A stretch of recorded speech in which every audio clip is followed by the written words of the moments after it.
జరిగిందేదో జరిగిపోయింది. అవన్నీ మనసులో నుంచి చెరిపేసుకొని తనకెప్పటికప్పుడు ధైర్యం చెప్తూ అండగా ఉండు. తనని లోపలికి తీసుకెళ్ళు.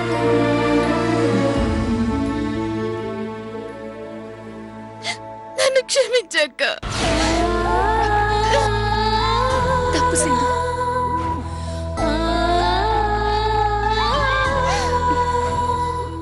కడుపుతో ఉన్న ఆడపిల్ల కన్నీళ్లు పెట్టుకోకూడదు. ఎప్పుడు నవ్వుతూ ఉండాలి, సరేనా? ఏది నవ్వు? Very good. ఎప్పుడు ఇలాగే ఉండాలి. వెళ్ళు, రెస్ట్ తీసుకో.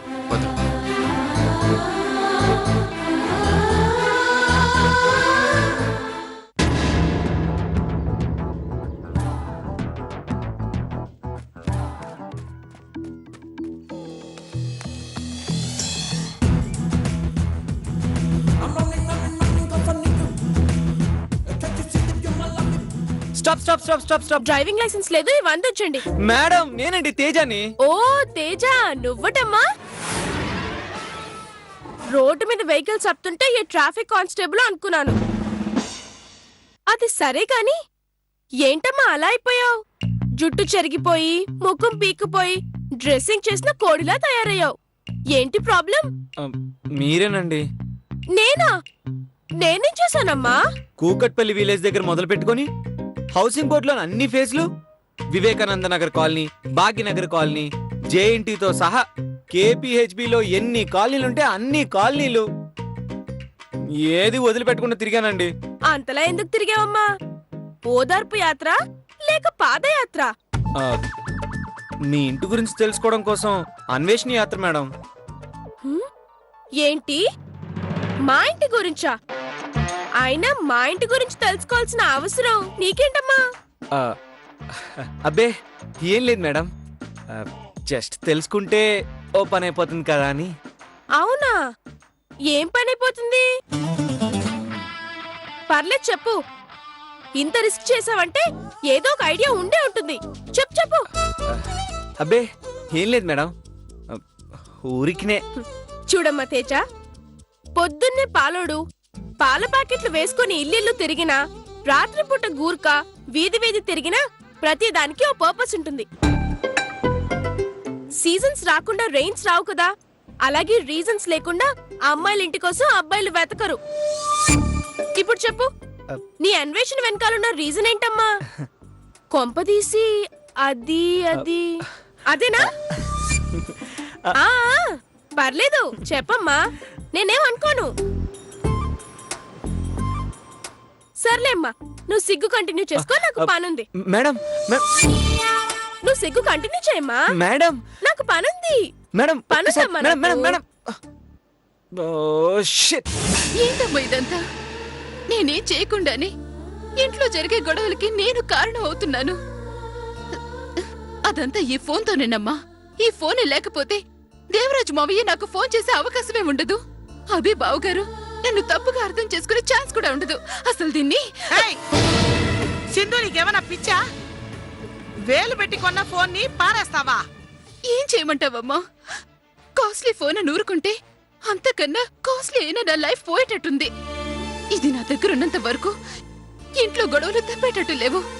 ఈ ఫోన్ ని చూస్తేనే చిరాగ్గా ఉంది. దీన్ని నువ్వే పడేయమ్మా.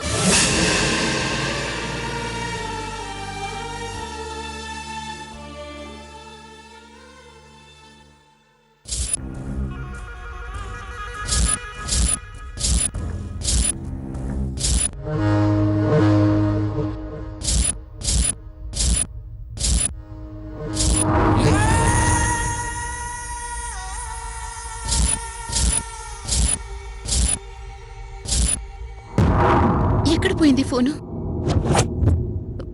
ఎవరు తీసుంటారు?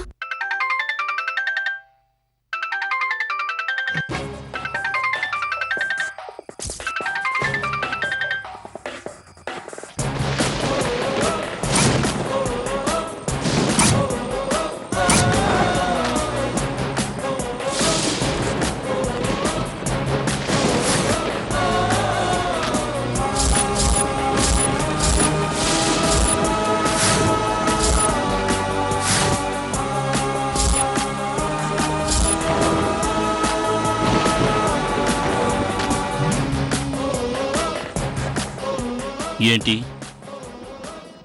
ఈ ఫోన్ కోసమే చూస్తున్నారా? మీ దేవరాజు మావయ్య కాల్ చేస్తున్నాడు. Talk to him.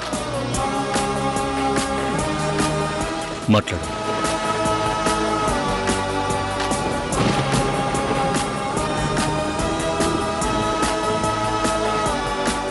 హలో. ఏంటి సింధు, ఫోన్ లిఫ్ట్ చేయటానికి ఇంతసేపా? Any problem? మావయ్య, నేను తర్వాత కాల్ చేస్తాను. అరే మాట్లాడొచ్చుగా సింధు, ఎందుకు కట్ చేసావు? పోనీ నన్ను పక్కెళ్ళమంటావా? నువ్వు మారేవని మా అమ్మ నమ్మింది, కానీ నేను కాదు.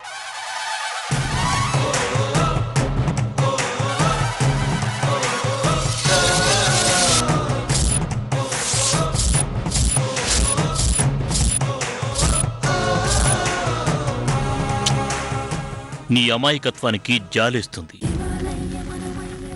ఏది మంచో ఏది చెడో తెలుసుకోలేని స్థితిలో ఉన్నావు. ఛ! ఏదో ఒకటి చెవే.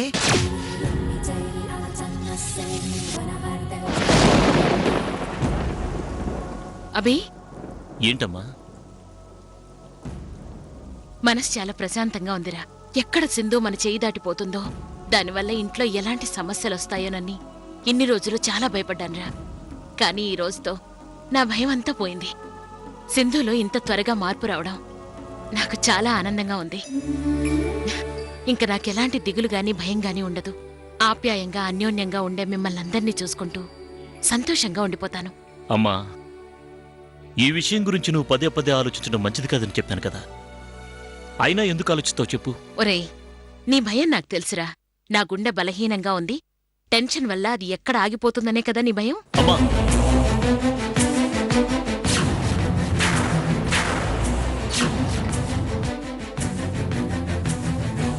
అలా మాట్లాడకమ్మా ప్లీజ్. ఇంకోసారి నీ నోటి నుంచి నేను ఆ మాట వినకూడదు, వినలేను కూడా. ఒరే అభి, గుండెల నిండా ఇంత ఆనందం ఉండగా ఈ గుండెపోటు నన్నేం చేస్తుందిరా? నాకేం కాదురా. నన్ను బ్రతికించడానికి మీ అందరి ప్రేమ ఉంది కదా. అమ్మా, ఇక ఈ విషయం గురించి ఆలోచించడం మానే వెళ్ళి ప్రశాంతంగా పడుకో. వెళ్ళు.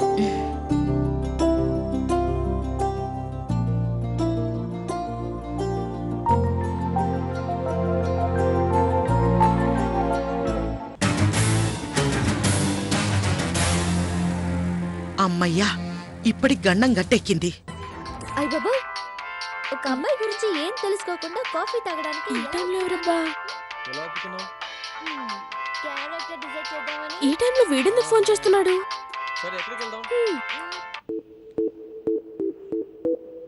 హలో మేడం, నేనండి, తేజాని, సూరాబత్తని, సూర్య తేజాని. అవునా, నేనింకా సారా బత్తును అనుకున్నానులే. సర్లే, బయోడేటా ఆపి ఫోన్ ఎందుకు చేసావో చెప్పమ్మా. ఆ, అదే మేడం, మీతో ఎప్పుడైనా మాట్లాడాలంటే ఎలా మేడం అని ఉదయం అడిగినప్పుడు మీరు నంబర్ ఇచ్చారు కదా, నంబర్ కరెక్టో కాదా అని ఒకసారి చెక్ చేద్దామని. అన్ననన్నా, నీ అమాయకత్వం చూసి అపరిచితుడు సినిమాలో రామానుజన్ టైప్ అనుకున్నానయ్యా. కానీ చూస్తుంటే నీది రెమో టైప్ క్యారెక్టర్ అనిపిస్తుంది. Please please please please madam, అలా తప్పుగా అర్థం చేసుకోకండి. చూడమ్మా తేజ, వేర్లు లేకుండా చెట్టు నిలబడ్డం ఎంత కష్టమో, నమ్మకం లేకుండా పరిచయం నిలబడ్డం కూడా అంతే కష్టం అమ్మా. పదాలు బాగున్నాయి కానీ పోలికే అర్థం కాలేదు మేడం. నాకు మాత్రం అర్థమైందా ఏంటి? అయినా చెప్పలేదు. సర్లే కాని ఇంకేంటమ్మా? అదే పనిలో పనిగా భోంచేసారో లేదో కనుక్కున్నామని. చూడమ్మా తేజ, నేను తిన్నానో లేదో తెలుసుకోవడానికి మా అమ్మ నాన్న ఉన్నారు. కానీ నా తిండి గురించి నీకెందుకమ్మా అంత స్పెషల్ ఇంట్రెస్ట్? అబే, అదేం లేదు మేడం, జస్ట్ క్యాజువల్ గా అంతే. క్యాజువల్ గా లేదు, కాజు బర్ఫీ లేదు గాని మొత్తానికి నీ మనసులో ఏదో ఉందమ్మా. కానీ నువ్వు బయట పెట్టట్లేదు. ఏంటి మ్యాటరు? అది పర్లేదు చెప్పు, నేనేమనుకోను. అబే, నిజంగా ఏం లేదు మేడం. చూడమ్మా తేజ, బెలూన్ లో గాలి ఎక్కువైందనుకో ఫట్న పేలిపోద్ది. అలాగే మనసులో ప్రెషర్ ఎక్కువైందనుకో పుట్టుక్కుని తెగిపోద్ది. దీనికి కూడా నాకు మీనింగ్ తెలీదే, నువ్వు అడక్కు. ఉంటాను, bye bye bye. Madam madam madam madam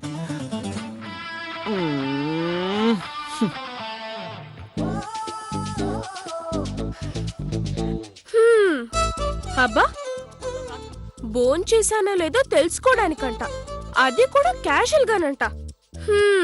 తొలి ప్రేమ సినిమా నుంచి గుండె జారి గల్లెంతైంది దాకా ఇలాంటి క్యారెక్టర్స్ ఎన్ని చూడలేదు. సింధు, భోంచేసావా? లేదాది, నీకోసం ఎదురు చూస్తున్నాను. Thank you Sindhu, thank you so much. చాలా చాలా సంతోషంగా ఉంది తెలుసా. ఆ దేవరాజ్ మాటలు, మీ అమ్మ మాటలు విని నువ్వు పిచ్చి పిచ్చిగా ప్రవర్తిస్తుంటే చాలా బాధపడ్డాను. అసలు నువ్వు ఇంత త్వరగా మారుతావని ఊహించలేదు తెలుసా.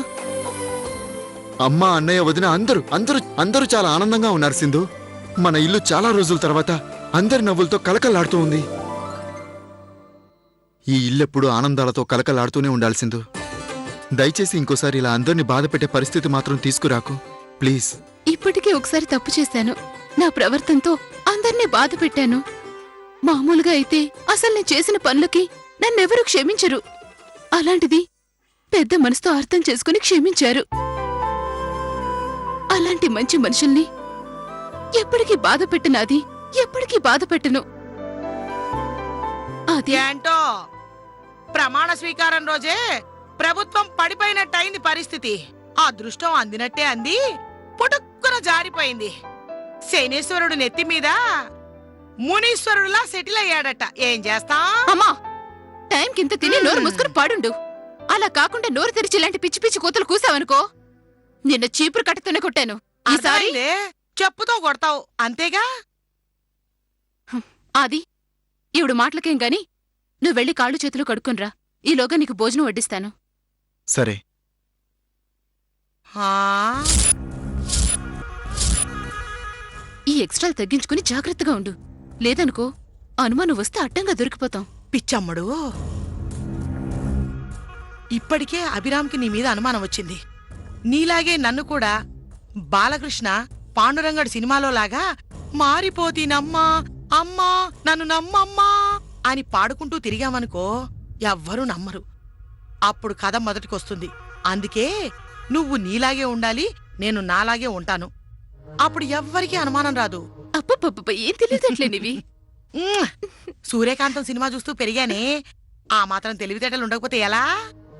ఇదిగో లక్ష్మణుడు వస్తాడు, వెళ్ళి భోజనం పెట్టు. అలాగే.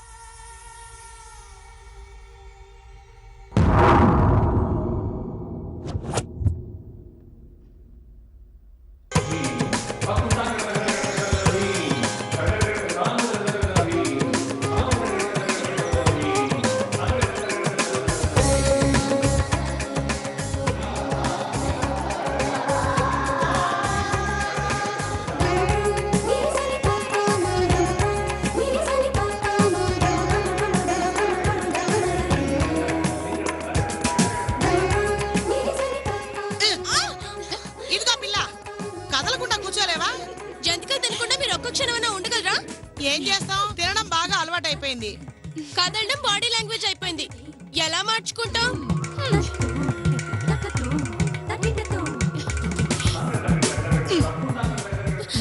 ఏం చేస్తున్నారు? జడేస్తున్నా. అవసరం లేదు, ఊరికే దువ్వేలా వదిలేయండి. ఏంటి వదిలేది? ఉండేది ఇంత జుట్టు, దాన్ని ఇరబోసుకొని తిరుగుతూ ఉంటారు. ఇది ఫ్యాషన్ అమ్మా. పాచింతకాయ పచ్చడేం కాదు, బాగా దట్టంగా నూనె పెట్టుకుని లాగి పెట్టి జడేసుకుంటే ఎలా ఉంటుందో తెలుసా? మీ మొహంలో జిడ్డులా ఉంటుంది.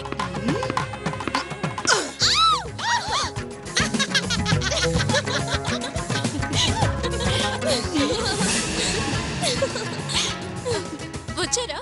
కాఫీ తెస్తానుండండి. సగంలో ఉందక్క.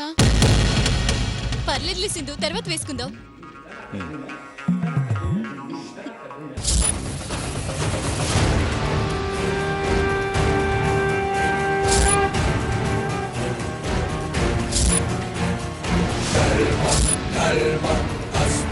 శస్త్ర దండం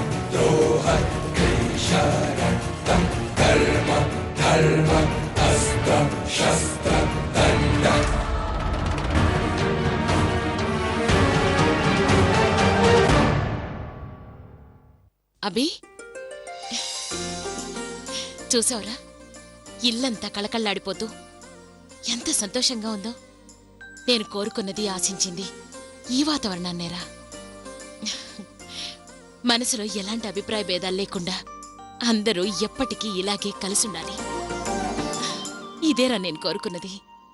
అమ్మా,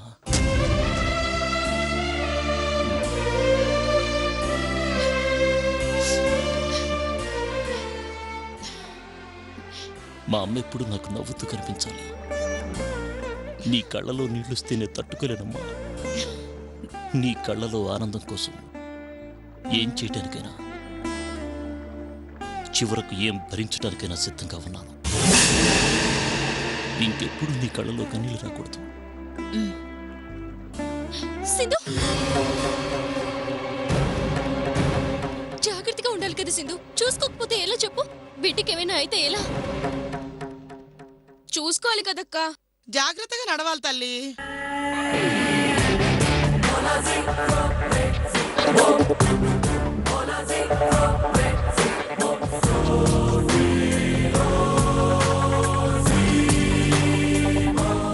ఏం కాలేదు సింధు? ఏం కాలేదు కదమ్మా? ఏం కాలేదు అత్తయ్య, చూసుకోవాలి కదమ్మా. పర్వాలేదు అత్తయ్య. అత్తయ్య, ఏంటమ్మా? మన కుటుంబం అంతా కలిసి ఇంతవరకు ఒక్కసారి కూడా గుడికి వెళ్ళలేదు. అందుకని అందరం కలిసి ఒకసారి గుడికి వెళ్తే బాగుంటుందనిపిస్తుంది. అలాగేనమ్మా, తప్పకుండా. అది కాదత్తయ్య, ఏంటమ్మా? బావగారికి నా మీద కోపం తగ్గిందో లేదో తెలీదు. అందుకని ఆయన వస్తారో రారో.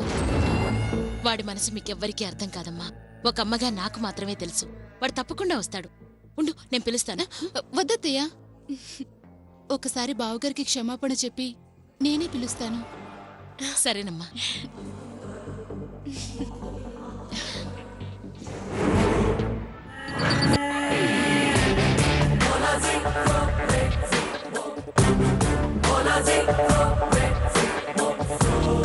నమస్తే బావగారు.